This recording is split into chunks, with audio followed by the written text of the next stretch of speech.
What's going on, everybody? I'm joined with Sebastian Oyervidez.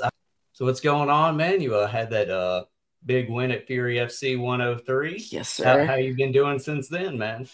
Training. I got sick for a little bit there, but I just got right back into the gym, and nothing really changes. It's just back in there, back to grinding, and yeah, everything's been good. So we can probably see you again soon. You didn't take hardly any damage. Yeah, no, it was a quick one. I'll probably be back in there. We're looking at June right now.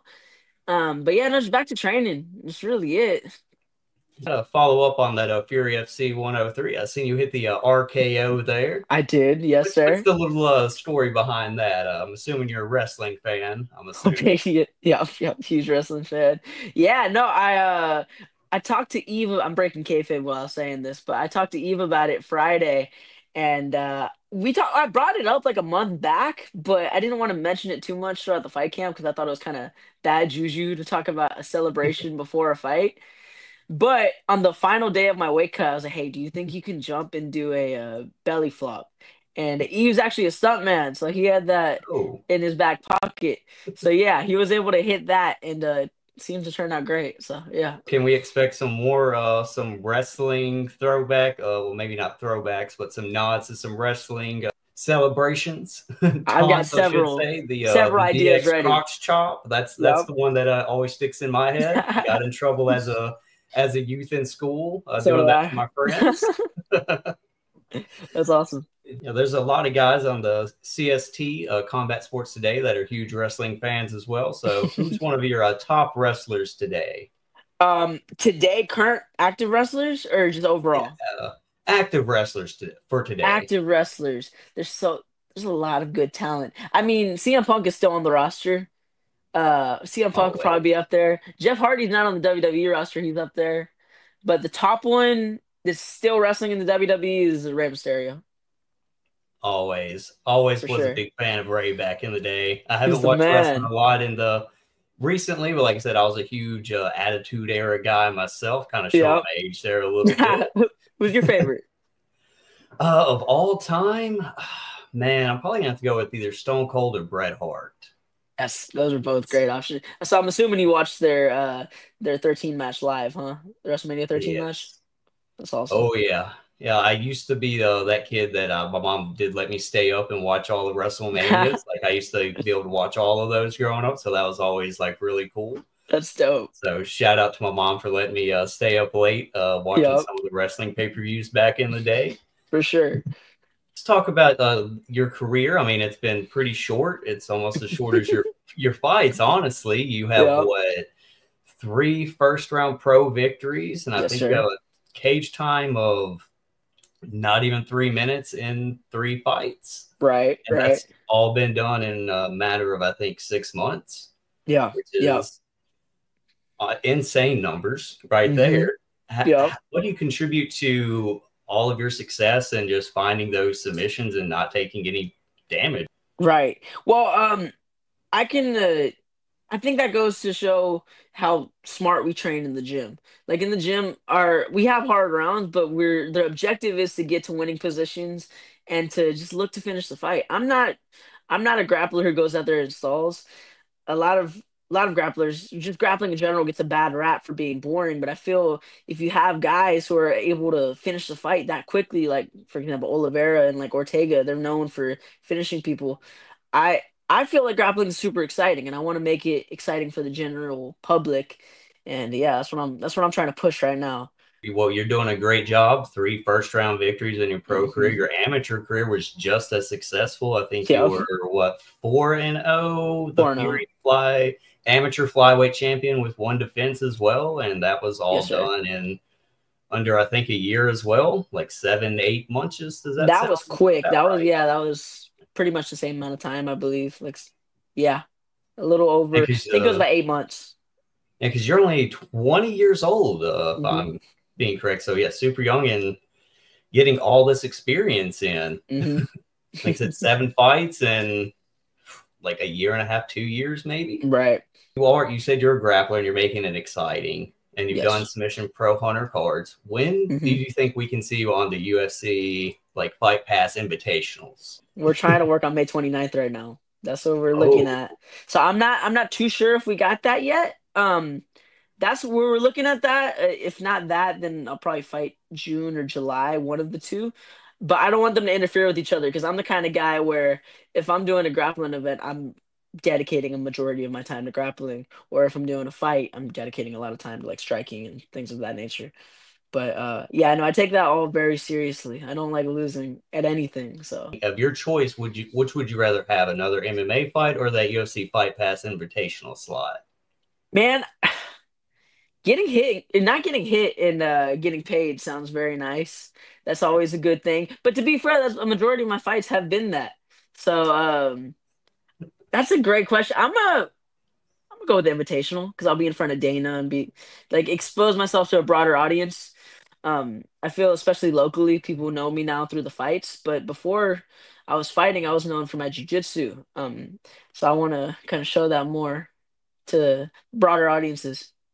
And also, spinning off of that, what are your kind of thoughts on like the Pit Submission series that Karate Combat has going on? They're kind of partnered up with like Craig Jones a little bit Yep. to use the Pit in grappling. What are your thoughts on the Pit in grappling? I think all of that is super dope.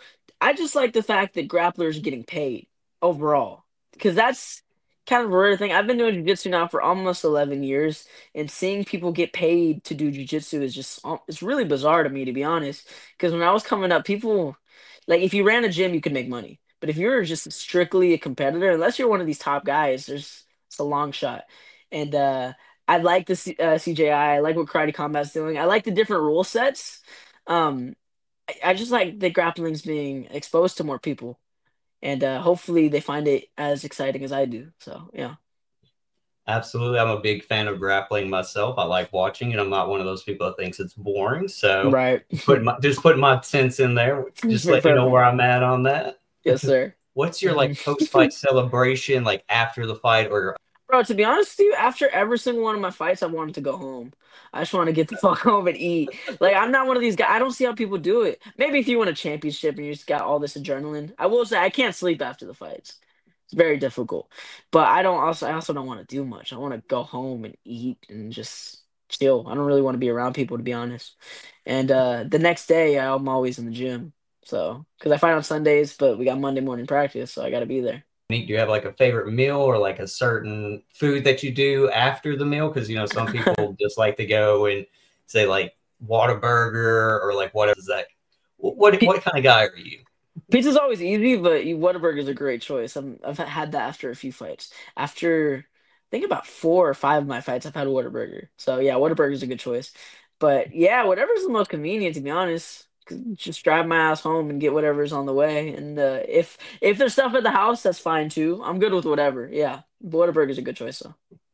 So you're just like a laid back kind of guy, just going with the flow of things. You don't Yes, seem it doesn't sir. seem much gets to bothering you. I was trying to scroll through some of your socials, and you seem Yeah. I think you're a coffee guy. I do believe. I think I've Oh, seen a big couple fan. posts Yes, about some sir. coffee. What's your favorite go-to coffee order? Bro, I don't have a masculine coffee choice. I'm not out here drinking black coffee. I wish I was like it would have make me appear more tough, but no, I like girly coffees. I'm going with iced caramel macchiato. That's mine. That's my favorite coffee. Yeah. I'm gonna put myself on blast here. I'm a pumpkin spice guy. That's fine. I love pumpkin spice. Big fan. Big fan. Yeah, I get a lot of grief about the pumpkin spice, so I understand not having that For manly like sure. black coffee, depressing bean juice Can't do it. Can't do it. order Even there. during a weight cut. Really? Yeah, no, like that gives me life sometimes, especially if I'm about to hit like a sauna session or something, and I mean, I'm gonna have to get all of that out anyway, so I'd Yeah. rather have that than something depressing. And yeah, Yeah. So, what are some of your hobbies that you do outside of fighting, or if you kind of need to get a break from fighting or get kind of more centered? funny enough, I play video games a lot. Play a lot of video games, but the person that got me really started playing video games was Eve, my coach, Eve Edwards. He before one of my fights, he was like, "Yo, you need to hop on Warzone." I'm like, "Bro, I suck at first person shooters." He said, "Oh no, it's all right. I'll help you out." Unfortunately, I never got better at Warzone, but I started playing more online, started playing more video games, and yeah, no, that's what I do. That's a big part of fight camps. Because I don't, if I'm not fighting, I don't like thinking about fighting. I love watching fighting, but it's too stressful. Like I don't want to think about what I'm gonna do fight day, how it's gonna go. I'll do that before the fights, maybe a few days before the fights, but genuinely, if I start thinking too much about a fight, I get fight nerves. So I don't like doing that. I just like to chill outside fighting. So I like reading. So What's one of your books of favorite books that you read probably within like the last year or so? within the last year, I just read The Alchemist. That was amazing. That book was really good. I like that book within the last year. Um, Jocko Willink has this book called Extreme Ownership. It's really good. I highly recommend it to really anybody. Those are some good ones. Art of War is great, obviously. Book of Five Rings, all of that. Just yeah. How do you choose like your walkout songs or anything of that nature? Are we going to get any WWE music or WWF music coming up Right. soon? You know, I reserve the WWF music and WWE music for my car ride to the venue. That's it's kind of a superstition of mine, but that's all I listen to on the way to my fights. That's all I listen to. But in terms of my walkout song, I walk out to it's kind of infamous now. I walk out to "Careless Whisper" by George Michael. It's great, dude. I lost a bet a while back to my coach, and it's stuck ever since. Everybody loves it, so that's been my walkout song. So you said you're superstitious kind of with the WWE music. Whose hmm music, entrance music, gets you like the most pumped up and like in the zone and ready to just go out and submit somebody? Well, Triple H has three good ones. He has three very good ones. Mark Henry, I listen to his all the time. Uh, Stone Cold's is a good one. I like Chris Jericho's a lot. Those are like the main ones that come to mind. Yeah, I was a big Triple H one back in the day, big Motorhead Right. fan. I remember Yeah. Yeah. one of the WrestleManias they played as he was like coming down the entrance or something. I can't remember which Right. WrestleMania that I think it is, was but like 22 or something like that. yeah, that's probably like one of my favorite entrances ever because That's awesome. that's just goaded, to Yeah. me. Yeah, for sure. Shout out to Lemmy. We're gonna have to try and get, I mean, I don't know how if we can get George Michael ever, once you get in the We'll have to UFC, get a have him, hologram. We'll have to get a perform hologram. He live or passed away. something. Yeah. Yeah. Yeah. Oh, totally forgot about that. I'm totally fast on that. Do you have anybody you want to shout out? Any sponsors or anybody like Yeah. that you have? Shout out to all of my sponsors for the constant support. Shout out to everybody that supports me, my team, my fam, my homies. Yeah, all that. I appreciate your time as well. Thank you for giving me this platform. And yeah, life's good. Life's good.